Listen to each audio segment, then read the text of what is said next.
지금까지 이런 방송은 없었다. 이것은 상식인가 아니면 잡합지식인가? 알아두면 쓸데있는 상식을 마구마구 알려드립니다. 여러분들의 상식을 책임지는 방송 지금부터 시작합니다. Common Sense Information CSI.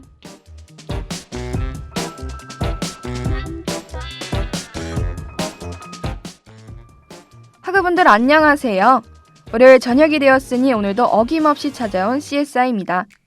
지난 일주일도 다들 무탈 없이 잘 지내셨나요? 개강한 지 벌써 한 달이 다 되어 가는데 저는 아직도 학교 적응 중에 있습니다. 아직 중간고사는 한참 멀었는데 이미 제 마음은 12월에 있어 종강만을 기다리고 있네요. 월요일이어서 그런지 더욱더 시간이 후딱 지나갔으면 좋겠습니다. 그래도 오늘 방송 마음 다잡고 시작하도록 할게요.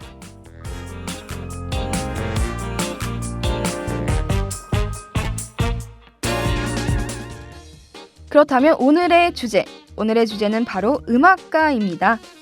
오늘날까지도 저희에게 영향을 미치는 음악가들에 대해서 알아보려고 해요. 그중 서로의 라이벌이 되어 자극을 주며 세기를 흔든 음악가들을 알아보려고 합니다. 학우분들은 라이벌이라는 단어를 들으시면 어떤 생각이 떠오르시나요? 저 같은 경우에는 라이벌 하면 꽤 부정적이다라는 생각이 떠오릅니다. 하지만 라이벌이라는 존재는 누군가에게는 긍정적인 영향을 미쳐 자신을 더 발전할 수 있게 되는 계기가 될 수도 있다고 하는데요. 오늘은 세계의 라이벌들의 이야기를 들어보며 과연 그들이 서로에게 어떤 영향을 끼쳤는지에 대해 알아보려고 합니다.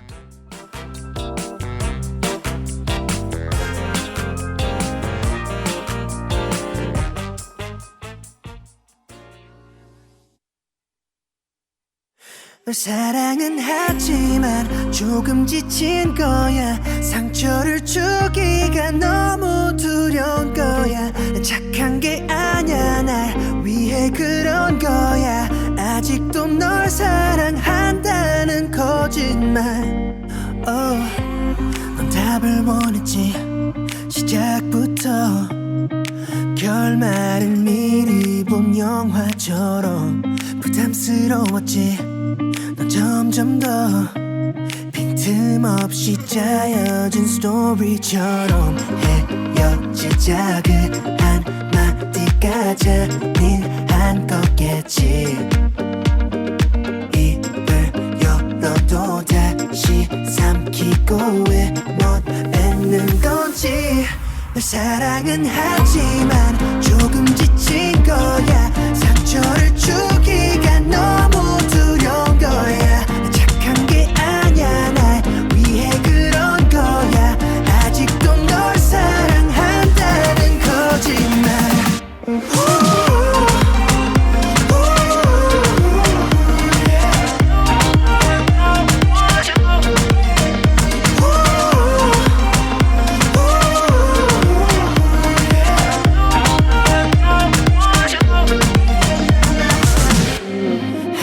몇 번씩 생각했지. 나 없이 넌 어떻게 지낼지. 지키지 못할 많은 약속들 이젠 의미 없는 말들로 남겠지. 헤어지자 그 한마디가 잔인한 거겠지. 입을 열어도 다시 삼키고 왜 못 뱉는 건지. 널 사랑은 하지만 조금 지친 거야. 상처를 주기가 너무 두려운 거야. 착한 게 아냐, 날 위해 그런 거야. 아직도 널 사랑한다는 거짓말.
세기의 라이벌, 그 첫 번째 주인공들은 바로 모차르트와 살리에리입니다. 여러분들도 다 아는 모차르트는 피가로의 결혼, 마술피리 등 수많은 기악협주곡과 명곡을 남기며 오늘날까지도 천재로 찬양받고 있는데요. 이런 천재에게는 항상 라이벌이 있기 마련이죠. 아마 모차르트의 라이벌이라고 하면 대부분 베토벤이라고 생각하시겠지만 사실 그의 라이벌은 따로 있습니다. 작곡한 작품은 알지 못해도 이름은 어디서 들어봤다는 작곡가, 바로 살리에리예요. 살리에리 같은 경우에는 항상 모차르트의 천재성을 시기하고 질투했다고 하죠. 사실 살리에리는 생전의 명성이 모차르트만큼이나 대단했습니다. 그는 작곡가로서 활동하기도 했지만 음악 교육가로서도 활동하며 그의 이름을 널리 알려갔어요. 그의 제자들 중에는 베토벤, 슈베르트, 체르니 등이 포함되어 있다고 하니 얼마나 대단한지 짐작이 가시죠? 이런 살리에리와 모차르트 사이에는 과연 어떤 이야기가 있을지 지금부터 함께 알아보러 가봅시다.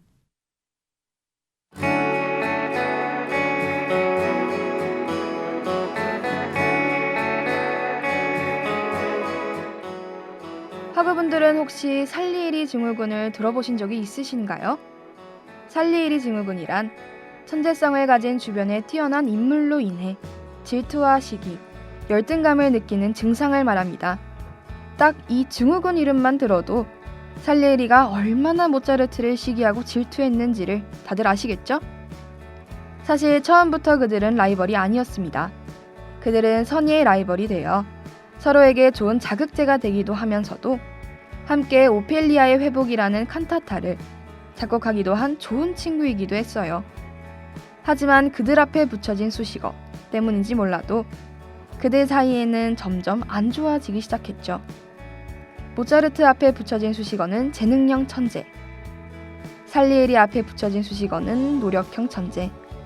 둘 다 천재이기는 하지만 아무래도 살리에리는 자신에게는 없지만 모차르트에게는 있는 재능이 부러웠나 봐요.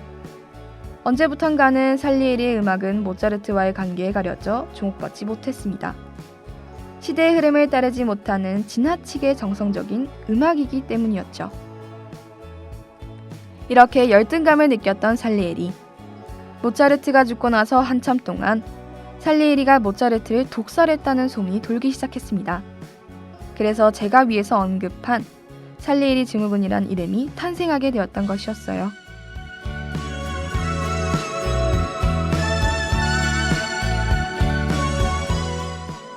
둘은 처음에는 굉장히 친한 친구였지만 시간이 갈수록 살리에리의 시기 질투 때문에 점점 사이가 안 좋아졌다고 해요.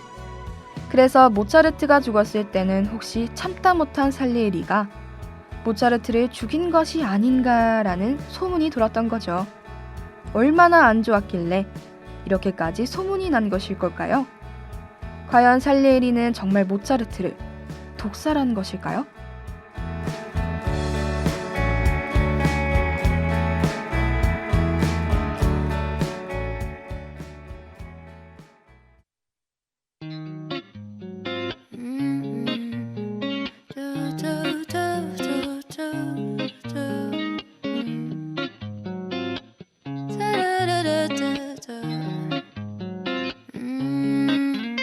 피곤하다며 아직 잔다던 말과 달리 너는 또 밤을 헤집고 다녀. 넌 내가 진짜로 바본 줄 아나봐. 이번엔 그냥 안 넘어가. 매번 똑같은 핑계뿐 거진 눈물도 질렸어. 사랑한단 말보다 미안하단 말 더 많이 들을 것 같아. 그만하자. 넌 장미 없는 가시 같아. 눈 감아주는 것도 한두 번, 한두 번, 한두 번이어야지. 모른 척하는 것도 한두 번, 한두 번, 한두 번이어야지. 입만 열면 거짓말, 걸리지 말던가. 한두 것 좀 해라, 적당히를 몰라. 상처 주는 것도 한두 번, 한두 번, 한두 번이어야지. 뻔은 잘못했어 yeah Don't worry 어제 I was 척척한 날씨 텁텁한 기분에 부풀이 풍성한 이불을 뒤집어 쓴 feeling 잘할게 sorbet 마지막 기회 좀 미안해 girl 난 널 두고 떠날 생각 없어 My love you 원해 옆에서 퍼져 lullaby 어디가 왜 또 뿔이 나 있어 나도 미치 사랑한단 말보다 미안하단 말이 더 많이 들은 것 같아 그만하자 넌 장미 없는 가시 같아 눈 감아주는 것도 한두 번 한두 번이어야지 모른 척하는 것도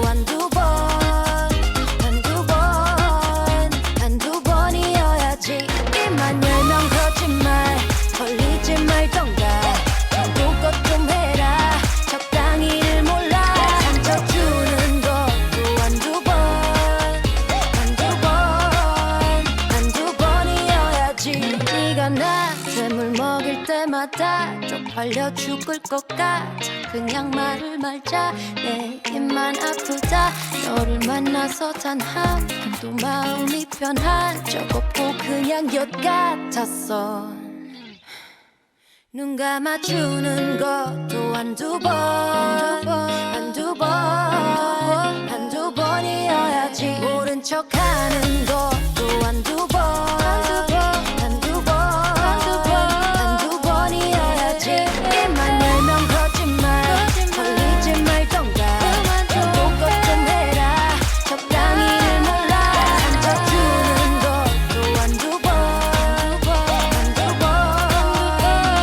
번이어야지 두 번째 주인공들은 바로 19세기 클래식 피아노 음악계 최정상에 있었던 프란츠 리스트와 작은 키에 평범한 외모로 별 주목받지 못했던 프레드릭 쇼팽입니다.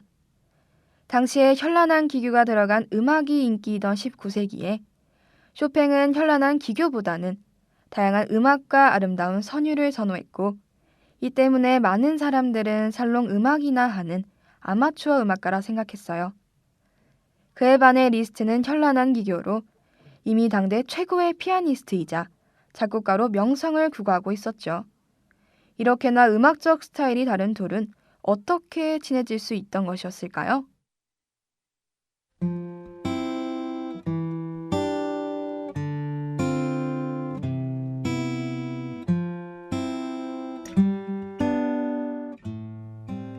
쇼팽이 무명 연주자였을 시절 리스트는 매력적인 외모와 뛰어난 실력으로 이미 청중들에게 많은 관심과 사랑을 받고 있었습니다. 그런 리스트가 쇼팽의 연주에 감동을 받아 먼저 악수를 청해 친구가 되고 이렇게 둘의 인연은 시작되었다고 하죠. 대단한 실력에도 사람들의 호응을 얻지 못한 쇼팽을 위해 리스트는 기회를 마련했습니다. 리스트의 피아노 리사이틀에서 그는 언제나 그렇듯 멋지게 피아노를 연주한 다음 무대 위의 모든 조명을 껐고 암전 속에서 시작된 연주는 화려하고 감명 깊었어요. 이에 감탄한 관객들은 환호를 보냈고 불이 켜진 무대에는 무명의 연주자, 바로 쇼팽이 있었습니다. 이런 리스트의 전폭적인 지지로 쇼팽은 천재 음악가로 자리잡게 되었죠. 그런데 리스트는 과연 쇼팽의 어떤 음악에 감동을 한 걸까요? 리스트는 피아노 위에 주인 없이 놓여있는 완성도 있는 악보를 발견하고 그의 스타일대로 연주하며 이름 모를 곡에 흠뻑 빠져 있었습니다. 그때 그 음악의 작곡가인 쇼팽이 나타나 작곡한 의도와는 다르게 연주하고 있어 그 곡을 망치고 있으니 자신의 곡을 연주하지 말아달라고 화를 내었다고 해요. 이에 당황한 리스트가 직접 연주해보라며 요청했고 쇼팽은 즉시 자신의 곡을 연주하기 시작했습니다. 리스트는 그의 음악에 감동하여 곧장 사과를 했고 그들은 서로에게 깊은 음악적 동반자가 되었어요.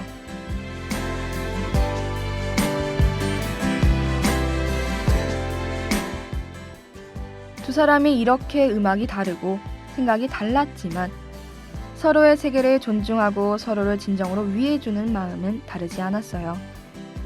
한 시대를 대표하는 피아니스트이자 작곡가로서 경쟁심이 없지는 않았겠지만 그보다는 같은 길을 걷는 동지로서 서로를 격려하는 마음이 크다는 것을 느낄 수 있었습니다.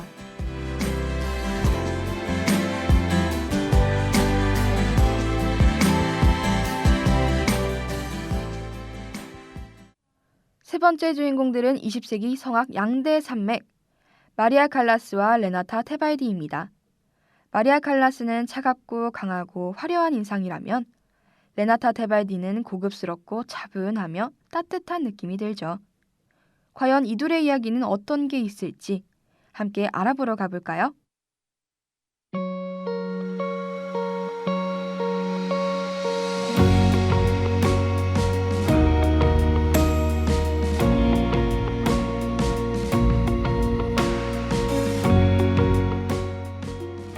이미 세계적으로 유명한 오페라 극장인 라스칼라의 여왕으로 군림하던 테발디는 몸에 이상이 생겨 무대에 서지 못하자 대역으로 노래한 칼라스가 스칼라 극장의 데뷔로 전성시대를 맞이하게 됩니다.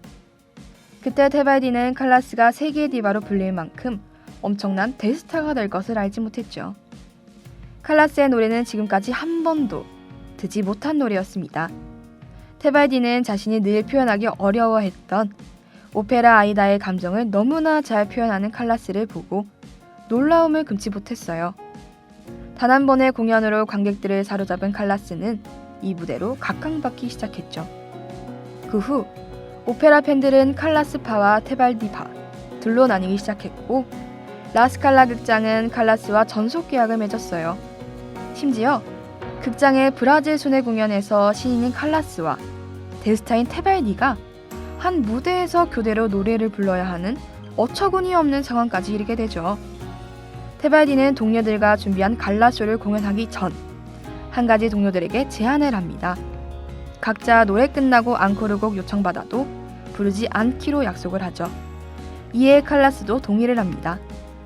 약속대로 동료와 칼라스는 앙코를 받지 않았지만 동료들과의 약속을 깨고 테발디는 앙코르곡을 부르게 돼요.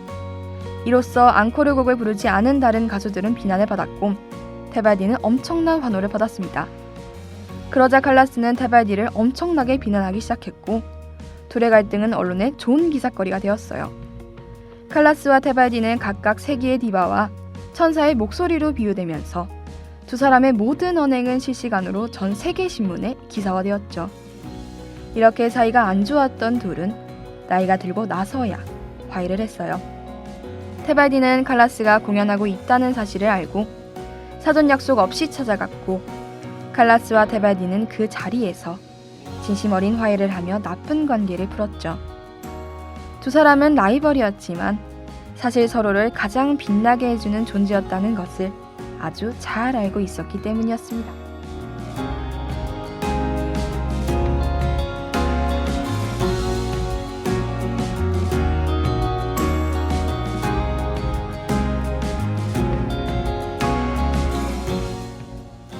서로에게 음악적으로 좋은 영향을 끼쳤던 둘은 화해한 후 더 많은 사랑을 받으면서 20세기 최고의 오페라 가수 양대 산맥이라 불리며 20세기뿐만 아니라 현재까지도 최고의 소프라노이자 라이벌 디바로 불리고 있습니다.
네, 이렇게 해서 세계의 음악가 라이벌들을 듣고 왔습니다. 라이벌이라는 이름 속에서 한 사람이 일방적으로 열등감을 느꼈던 모차르트와 살리에리, 당시 사람들은 라이벌이라고 불렀을지 모르지만 서로에게는 덧없이 좋은 친구가 되었던 리스트와 쇼팽. 라이벌이었지만 시간이 흘러 화해를 하고 친구가 된 칼라스와 테발디까지. 다들 재밌게 들으셨나요? 다음 주에도 신선한 이야기들로 채워 돌아오도록 하겠습니다. 그럼 여태까지 CSI였습니다.